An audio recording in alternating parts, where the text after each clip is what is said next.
In the 15th century, a vicious battle is happening in the forest. A mighty warrior yells in pain before grabbing a mysterious helmet and putting it on, getting ready to fight again. This is actually a dream that Anne is having at church. All the people attending are women because the men are fighting in the Civil War. After Mass, Anne's mother-in-law Morwen befriends a pregnant woman, touching her belly and hand as she wishes her the best. However, this is just a trick to steal her bracelet. On their way home, Anne wonders if the woman will miss the bracelet. Morwen points out that she has plenty of jewelry, but they have nothing. As they cross the forest, Anne hears a noise and turns around. A knight is riding his horse very slowly in the distance and Anne can't stop staring at him. Morwen calls her out and they keep going. At home, Anne plants some seeds. When Anne notices she's bleeding, she quickly washes it off to hide it. Afterward she cooks dinner, which is just a simple stew because they don't have much food. Morwen's teeth aren't healthy and she has trouble chewing, so Anne chews the food for her and spits it in the bowl so Morwen can eat it. After Morwen falls asleep, Anne eats all the crumbles left in the pot. Then she also goes to sleep and has to share the bed with Morwen. Soon Anne starts dreaming about her childhood. She used to play with two boys in the woods and visit the beach, where she once fell. The next morning Morwen goes to the market to sell the bracelet and the vegetables that Anne has grown. Meanwhile Anne has a dream about her husband Seamus coming home from war. However, he falls on his knees and grabs his head as he screams in pain, begging his wife for help. The dream is interrupted by Morwen waking her up. Then Anne gets very happy when she sees that Morwen has brought some food, but when she cuts the onion she discovers it's rotten. After Morwen throws it on the floor, she says she doesn't mind as long as she has Anne, who starts crying. Morwen asks her to have faith. Sometime later Anne goes to the beach to get water and sees a fisherman singing while taking care of his boat. She comes closer and recognizes him as her childhood friend Iago. Anne wonders if he's back because war is over, but Iago says it's only over for him. When she asks about her husband, Iago's face falls. Later the women feed Iago and ask about Seamus again. Iago describes how terrible war has been, and how they were always surrounded by death, blood, and torture. He was a fisherman, not a soldier, and letting men kill each other wouldn't change anything. One night, Iago and Seamus escaped from their army's camp, determined to go home. Unfortunately they were surrounded by thieves who killed Seamus. Morwen insists she wants to know how it happened, so Iago tells her that they split Seamus neck to navel. Anne has a breakdown so Iago gently touches her knee and offers his sympathies. Afterward Anne goes to the woods to cry alone. She has a vision of her and the boys as kids, so she holds Seamus' hand. Nearby, the mysterious knight is riding again. That night Morwen wonders what will happen to them and leaves the house to deal with her grief alone. Sometime later a boat crashes on the beach and a young man crawls out of the wreckage. As he notices the bodies of his crewmates nearby, Morwen appears behind him and stabs him to death. Then she calls Anne so they can take all the money and any valuables. Anne is horrified by the bodies and starts praying while Morwen pretends that the young man drowned like the others. Later Morwen sells all the loot in the market and the women finally get to have a proper dinner. The next morning while working in the garden, Anne sees the knight staring at her from afar. She rushes inside in fear and keeps an eye on the knight from the window. When Anne tells Morwen that there's a man out there, Morwen says she's imagining things. Later on her way to church, Anne walks past Iago and ignores him. However, he follows her and offers to keep her company. Anne points out that she shouldn't walk with a man who isn't her husband, so Iago reminds her that her husband is dead. After Mass, Iago takes Anne home and tries to have a friendly chat with Morwen, who isn't happy to see him and quickly goes inside with Anne. Iago insults her under his breath. While Anne cooks, Morwen admits she never liked Iago because even as a child he carried a lot of jealousy. She remembers seeing angry eyes in Iago's face whenever he followed Seamus around, and she thinks he has greed now. Anne defends him, saying he was her friend before she got married. However, Morwen tells her to stay with her for safety, and if Anne disobeys her, she'll be dragged to hell. Whenever Anne goes to town, Iago waits by the road and walks with her in secret. In the woods, the knight continues to ride. One afternoon, Anne comes home to discover that Morwen has invited a priest she found on the road. Now Anne has to watch him eat their last food. To thank them for their generosity, the priest shows them some relics he gathered during his pilgrimage. Anne is impressed by how beautiful all the trinkets are and the priest tries to sell them, so Morwen explains they don't have any money. Then Morwen asks him if anyone knows he's back from his travels, and he says no. While he's praying, Morwen surprises him from behind and slits his neck to kill him. Anne immediately freaks out and points out that he was a holy man, but Morwen disagrees and calls him a false pretender. Now they can sell his stuff to have food for the whole winter. The women drag the body out of the house and throw it in the river. Then Anne tries to wash the blood off the floor to no avail. That night, Morwen shares all the rumors about the priest, saying everyone knew he was a philanderer. Anne still thinks they've crossed a line, but Morwen assures her they've done what's needed to survive. The next day Morwen leaves for the market and uncovers the bloodstain with a pelt. At that moment she hears a strange noise, so she goes outside to investigate. As she walks through the woods, she finds an old man who stares back at her. Before he can react, the mysterious knight appears behind him and kills him with his sword. Anne screams in fear and quickly runs away while the knight just watches her. On the road, Anne trips and falls. When Iago finds her, and tries to warn him about the night, but Iago hasn't seen anybody in the area and thinks she's imagining things. He calms her down and realizes that she came looking for him for help, which flatters him. And admits she's scared of ending up in hell if a demon knight touches her, and Iago snorts, saying she shouldn't believe Morwen's stories. The real hell is on the battlefield where thousands of men are spilling blood. Iago confesses his desire for Anne and tells her to meet him tonight at the spot where they used to play as kids. On her way home, Anne finds Morwen wearing expensive clothes while eating and drinking like a queen. At that moment she wakes up and confirms they're both in bed as usual. After making sure that Morwen is asleep, Anne sneaks out of the house. As she walks down the road, she keeps hearing a horse neighing. Eventually she finds Iago and says she shouldn't be there, but she kisses him anyway. They end up getting naughty on the ground.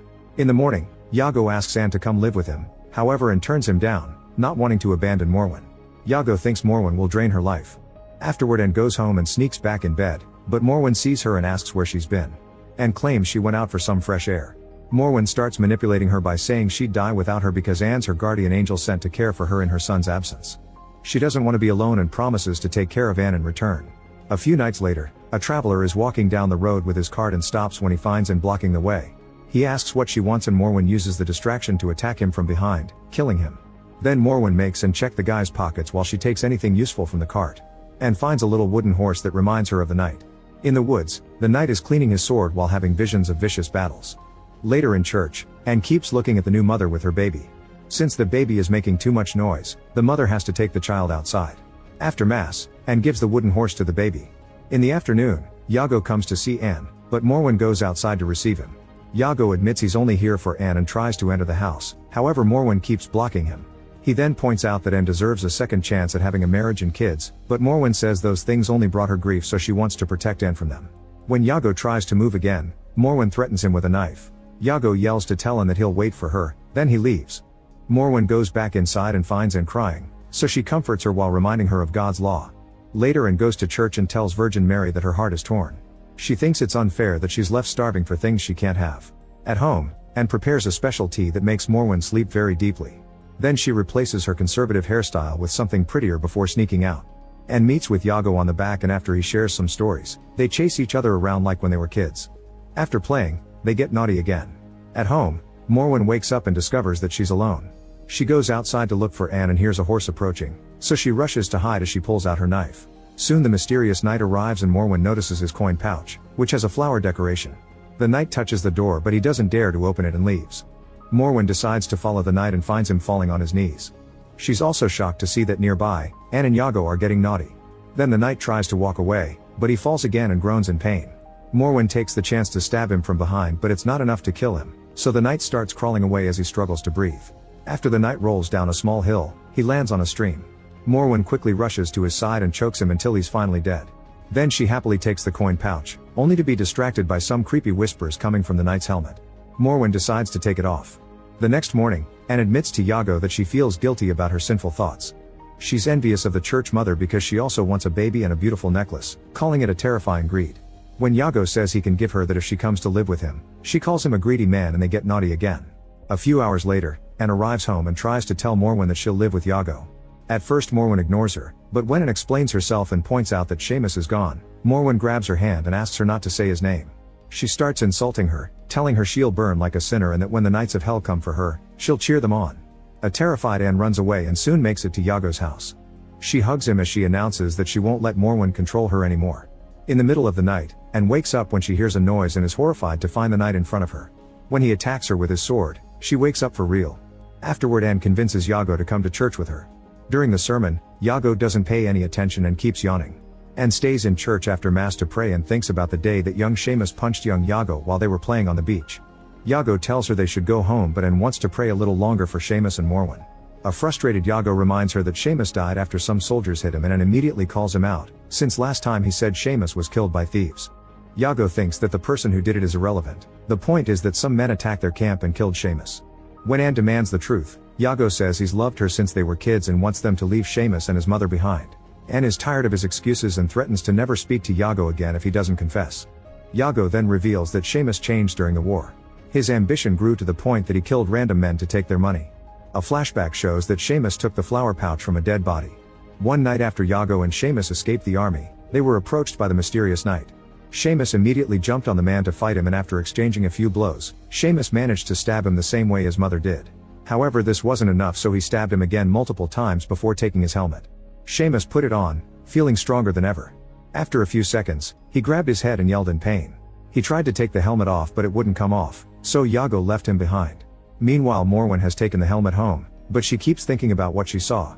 It turns out that the person under the helmet was Seamus, who started wearing the knight's armor after defeating him and had a completely burned face. This means she killed her beloved son. She let out a noise mixed with laughter and sobbing as she repeated, "You came back to me." At church, Iago finishes his story saying that he didn't have a choice. And thinks Morwen was right, he truly is just a jealous boy. She then leaves the church, ignoring his pleas. Outside, she finds the priest on the ground.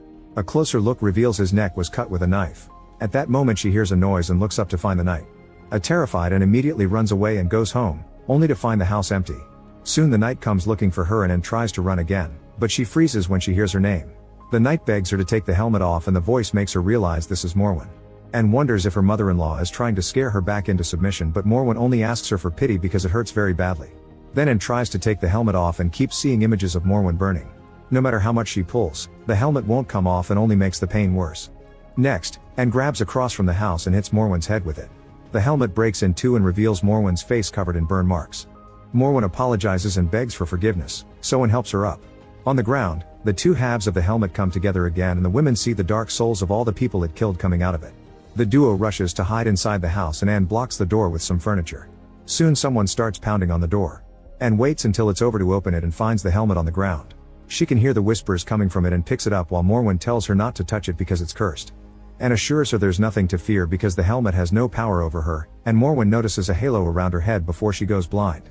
In the morning, Iago finds Anne on the beach and says he wants her. Anne replies that she doesn't belong to anyone, so Iago points out that she's always talking about demons, but he isn't the one hurting her. An offended Anne runs away and Iago screams insults at her. Afterward, Anne goes home and makes tea for Morwen, but it's clear she's now in control of the household. Later, Anne goes to the woods and opens a chest containing the helmet, which she picks up to listen to the whispers.